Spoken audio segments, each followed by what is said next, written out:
उत्तर प्रदेश में नेता विरोधी दल माता प्रसाद पांडे जी हमारे साथ मौजूद हैं। बात करेंगे विधानसभा में जो कमेटियां हैं उनके अधिकारों में कहीं ना कहीं कटौती की गई है उसको लेकर, और तमाम अन्य मुद्दे हैं उनको लेकर बात करेंगे। सर, कमेटियों में अब प्रमुख सचिव लेवल का अधिकारी नहीं आएगा, एक आदेश जारी कर दिया गया है कि अब सचिव या उससे नीचे लेवल के जो है वो अधिकारी कमेटियों में पहुंचेंगे। ये तो बड़ी पावरफुल कमेटियां होती थी। इसमें इस तरह की जो आदेश जारी हुआ सरकार की तरफ को, उसको कैसे मानते हैं आप? देखिए, संवैधानिक व्यवस्था में कार्यपालिका पर नियंत्रण करने के लिए विधायिका को ही अधिकार था कि समितियों के माध्यम से कार्यपालिका पर वो नियंत्रण करते थे। कार्यपालिका के लोग धीरे धीरे विधायिका को कमज़ोर करते जा रहे हैं, और कमेटियों में जब कोई विषय उठता था तो सेक्रेटरी जो होता था विभाग का मुख्य होता था, और वो चीज़ों को उसकी जवाबदेही होती थी, तो उससे वहाँ सवाल किए जाते थे, उससे पूछताछ होती थी, और उसको एक तरह से ये बात की जाती थी कि इसको इस तरह से करना है, ये है नियम। वो उसको सुनता था, कुछ उसका निपटारण होता था। कमेटियाँ जो निर्णय लेती थी तो मुख्य जो सचिव होता था, मुख्य सचिव वो विभाग का हेड होता था, वो उसको सीधे लागू कर देता था। अब ये कटौती कर दिए हैं तो जो छोटे अधिकारी जाएंगे, स्पेशल सेक्रेटरी वगैरह, ये उस तरह से को लागू नहीं कर पाएंगे जिस तरह से सेक्रेटरी लागू नियम आदेशों को लागू करता था। ये उसकी कटौती है, और ये विधायिका को कमज़ोर करने के विधायिका को कमज़ोर करने का कारण है। संवैधानिक व्यवस्था में सेक्रेटरी को वहाँ जाना जरूरी था। ये संविधान के नियमों के विरुद्ध है कि सेक्रेटरी को व्यक्तिगत रूप से डीएम आदेश चीफ मिनिस्टर के आदेश से वहाँ न जाए। ये एक तरह से संवैधानिक व्यवस्था में मुख्यमंत्री का गलत दखलंदाजी है। नहीं तो ये ज़रूरत क्यों पड़ी? क्या कमेटियां को नाजायज़ कर रही थी क्या? कमेटियां नाजायज नहीं कर रही थी। कमेटियों की अधिक से अधिक बैठक होती थी। कमेटियों में सेक्रेटरी जाते थे तो जो विभागीय कमियां थी उससे उनके बारे में जानकारी की जाती थी। उनको वहाँ एक तरह से समझिए ये महसूस होता था कि लगता था कि उनसे कोई सवाल जवाब हो रहा है, वो उनके ऊपर शासन की बात हो रही थी। ऐसा नहीं है कि ये कमेटियों में जाने के माने हैं कि पूरी बातें उनके माध्यम से जो कमियां थी वो कमेटी को जानकारी हो जाती थी। अब ये जो पूरी जानकारी कमेटी को नहीं मिली। दूसरा, ये बहाना बनाते हैं कि हम बैठकों में जाते हैं तो हमारे काम प्रभावित होते हैं। तो काम प्रभावित हो या ना हो, लेकिन सबसे बड़ी संवैधानिक व्यवस्था में उनकी ये जिम्मेदारी है कमेटियों के बीच में जाके विभाग के बारे में सही बात जानकारी दें, सही उत्तर दें। उससे बचने के लिए ये सब किया जा रहा है। क्या करेंगे आप लोग जब कटौती अधिकारों में हो रही है? आप लोगों के, आप भी तमाम कमेटियों में रहे हैं, कई लोग अध्यक्ष भी हैं, अपनी बातों को जो विधायक होते थे वो मनवा लेते थे, तो अब क्या करेंगे? अब देखिए, अब क्या करेंगे, तो कमेटियों की बैठक अब होगी। अब हम लोग फिर अपने नेताओं से, विभाग अध्यक्षों से बात नहीं, कमेटियों के अध्यक्षों से बात करेंगे और कैसे क्या किया जाए। और देखिए, प्रशासन तो मुख्यमंत्री के अधीन है, प्रशासन विधायिका के अधीन तो है नहीं। और प्रशासन को जो आदेश मुख्यमंत्री देगा उसी के अनुसार वो काम करेगा। और मुख्यमंत्री ने ये आदेश दे दिया न जाओ, तो उसको हम बुला भी नहीं सकते हैं। हम हाई कोर्ट तो है नहीं। हाँ, ये है कि विधानसभा में कंटेम्प्ट कर सकते हैं उसको। कंटेम्प्ट के माध्यम से अगर वो नहीं आते हैं तो उनके खिलाफ कंटेम्प्ट करके हम कार्रवाई करेंगे।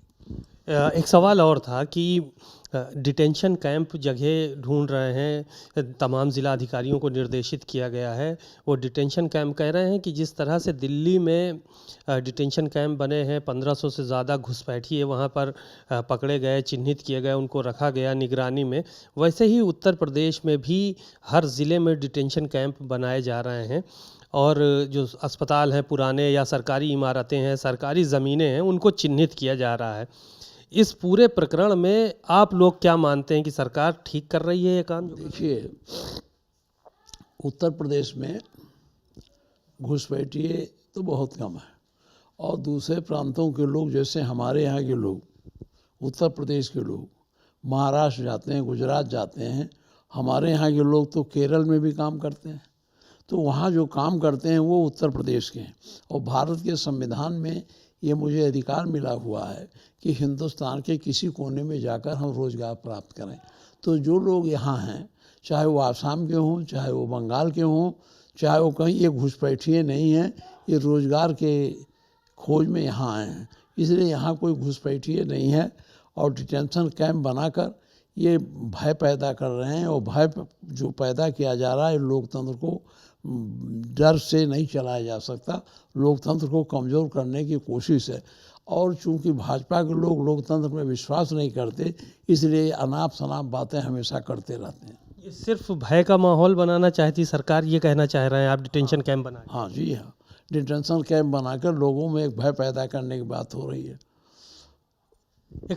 आपने कहा कि संविधान को नहीं मानते हैं। आज संविधान अधिकार दिवस मुख्यमंत्री मना रहे हैं वहाँ पे जाके लोक भवन में। अब वो उनका दिल ही जानता होगा कितना संविधान मानते हैं, क्योंकि ये स्वतः शुरू अब मजबूरी है, क्योंकि लोकतंत्र से चुन के आए हैं।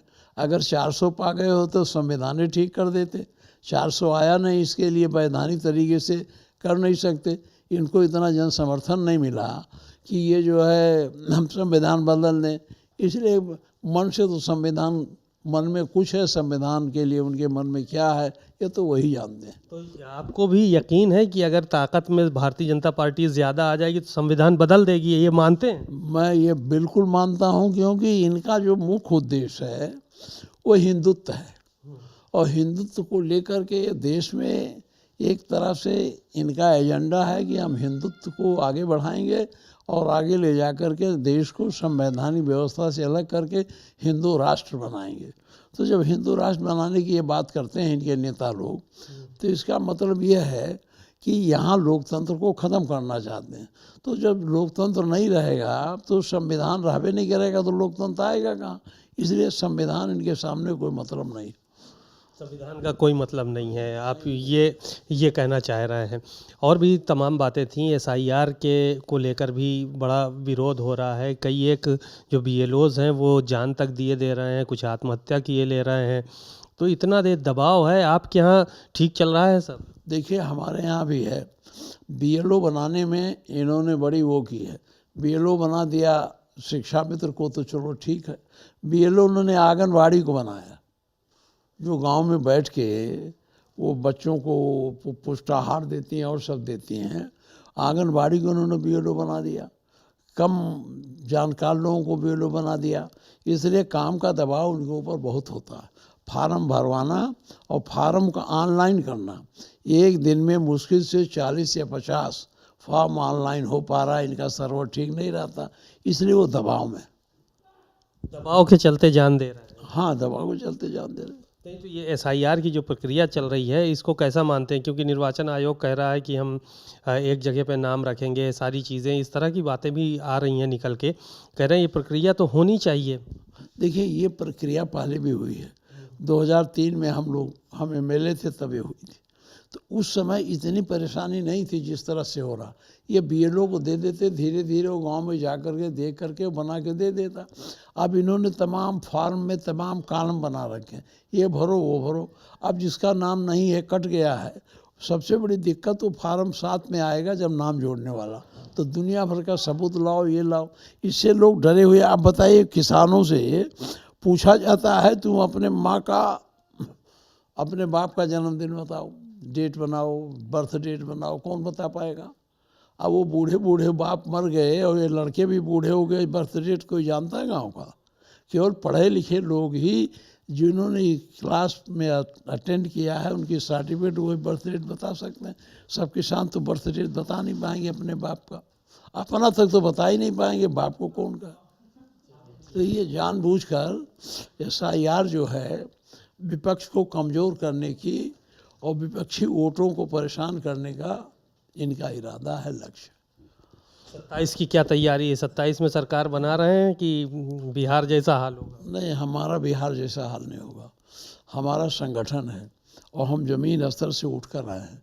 माननीय मुलायम सिंह ने समाजवादी पार्टी को इस तरह से गढ़ा है कि इस ताकत कमज़ोर करना भाजपा के लिए बहुत मुश्किल हो जाए। हम लोग ज़मीन से जुड़े हैं, गांव से जुड़े हैं, हर घर को हमारा कार्यकर्ता हर गांव में है, 10 हैं 5 हैं, और गांव की परिस्थितियों को समझते हैं, गांव के लोगों से मिलते हैं, और हम लोग उन्हीं के बदौलत, कार्यकर्ताओं के बदौलत 27 में भारतीय जनता पार्टी को उत्तर प्रदेश से निकालकर बाहर करेंगे, अखिलेश जी को मुख्यमंत्री बनाएंगे। शुक्रिया बहुत बहुत। आपने माता प्रसाद पांडे जी को सुना, विभिन्न मुद्दों पर उन्होंने खुलकर बात की और साफ तौर पर कहा कि भारतीय जनता पार्टी की नीयत ठीक नहीं है, संविधान को लेकर लोगों को डराने का काम इसीलिए कर रहे हैं। कैमरामैन अरविंद के साथ सीमा नकवी, भारत समाचार, लखनऊ।